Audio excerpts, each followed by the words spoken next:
guys. You're not going to get like a monologue.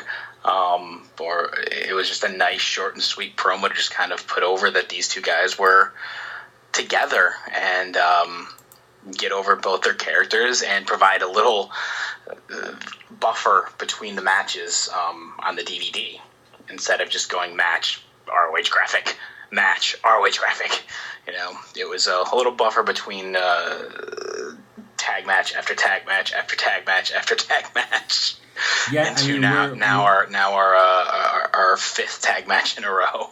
We're into the fourth match on the show, and we've had a tag team gauntlet. We opened with a tag match, or we opened with a singles, and then we had another tag match. I mean, this is ridiculous. That's why I said it should be Tag Wars 2008 Part 2.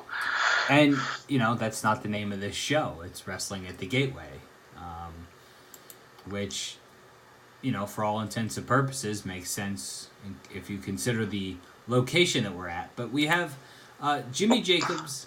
Do you want to explain the Wrestling at the Gateway? I guess that's a good transition. Okay. So around the same time as around this time frame, maybe a little bit before, it was sometime within 2008, Ring of Honor, I don't think that's when we started selling books, but we would sell wrestling books here and there. And one of the ones that I particularly took a very strong interest in was the Wrestling at the Chase book that covered St. Louis wrestling, the Mushnick's promotion, and it was a pretty awesome read about the history of St. Louis wrestling and how cards were constructed and building people up over the course of many months. Like, one of the best examples I can think of, and again, I'm not going to remember the specific wrestlers that they talk about in the book, but say Ric Flair is coming in as the NWA champion to defend the title, and the goal is to have him wrestle Ted DiBiase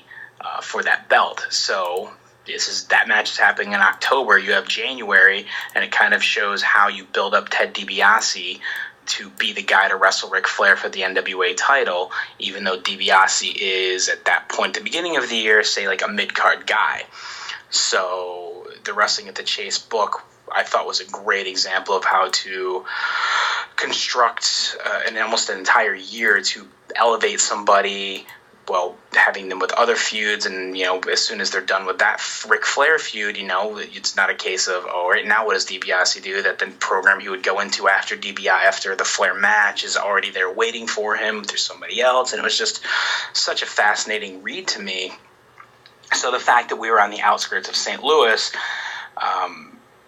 is why I pitched the idea of calling this Wrestling at the Gateway as an ode to the Wrestling at the Chase from St. Louis. And that's kind of what I figured the show title was a tribute to. Obviously, the St. Louis market is a very historical market for pro wrestling, so I thought it was a very appropriate title, especially for the debut in the St. Louis market.